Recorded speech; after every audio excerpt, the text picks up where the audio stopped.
second grade, a lot of kids have wonderful ideas, but somewhere the process of getting those ideas out of their head onto paper was stuck because of the physical process of handwriting. He had so many great ideas, but it was so painful for him to get it down on paper unless he was on the computer.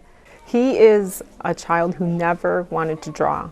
He had no interest in coloring, and thought all kids did, until they started the 64 program, and now he is constantly looking for paper.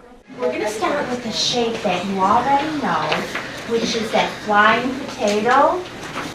Okay, the next thing I'm going to do is I'm going to make his neck, and then I'm going to make his big long snout, and then I think I'm going to make my dragon really ferocious, so I'm going to give him some teeth, bitey teeth.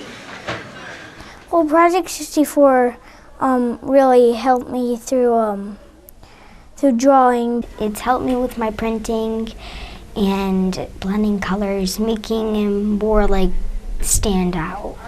I think I draw better pictures now. They did a really nice drawing. So here's the regular yellow crayon. You have two that look alike, dandelion and yellow, but I'm just going to start with regular yellow. And I'm going to do a tornado starting in his mouth. That's going to be the darkest part. I think it builds a confidence. I think that once, they start with something that they start loving, and I'm even seeing them being able to start writing. Instead of just sitting down doing handwriting, just writing a letter over and over and over again, which is really boring to a child, that's not what they want to do. This sparks their creativity and has them refining those skills that they're going to need in a more fun and expressive way. He was never a very detailed person when it comes to writing. He would be very short in the sentences, and he's becoming more detailed in his sentences. And I think that's because he translates that to the pictures themselves.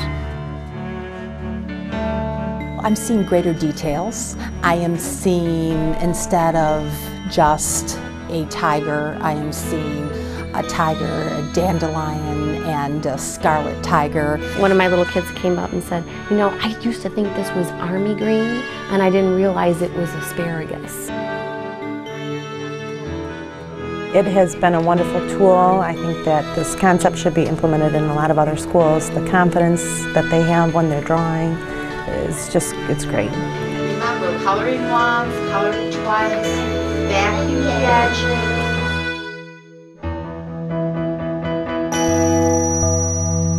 A lot of times with students, especially in the primary grades, it's difficult to get them to participate because they're afraid of making mistakes.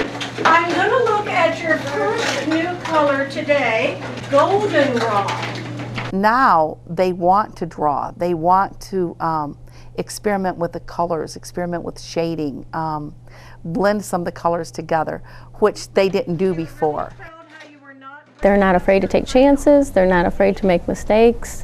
They really enjoy it, and they're learning while they're doing it. Imagine what they're learning. They're learning about color, expression, following directions, the vocabulary that comes with it. Simple words like over, under, behind, next to, in front of, moving along, all those words that really facilitate understanding, that really helps in the drawing also. It's like a vocabulary, an art vocabulary that they're able to start with as their base and build off that when they start creating stories. I'm just pushing medium with my pencil. I'm not pushing hard, and I'm not being soft. I'm just kind of being medium with my pencil. I think it's for all students, and I think they don't need more drilling. they need more experiences like this one that allow them to create and to express themselves. We tend to drill, and then we get the children that are bored, disengaged.